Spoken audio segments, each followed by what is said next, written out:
আলাইহিস সালামের অনুসারী ছিল জিনেরা। জিনের বাদশারে বলল, জিনের বাদশা দাও সাগরের পাড়ে 40 কিলোমিটার জায়গার মধ্যে খাবারের আয়োজন করো। জিনের বাদশা বিশাল বিশাল ডেক পাতিল নিয়ে সমস্ত জিনদেরকে নিয়ে রান্না বান্নার কাজ শুরু করলো। 40 কিলোমিটার ব্যাপী জায়গা নিয়ে খাবার তৈরি করা হচ্ছে। সব যখন রান্না শেষ, চলে এলো সেই মহেন্দ্রক্ষণ। ইন দ্য মিন টাইম সাগরের ভেতর থেকে এক বিশাল আকৃতির তিমি মাছ করে ডেকে বলল, সুলাইমান খাবার দাও।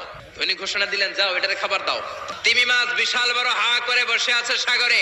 জিনের বাদশা খাবার দিতে লাগলো। 1 কিলোমিটার শেষ, 5 কিলোমিটার শেষ, 10 কিলোমিটার শেষ, 40 কিলোমিটার শেষ, এখনো তিমি মাছের মুখ করা আছে না নাই?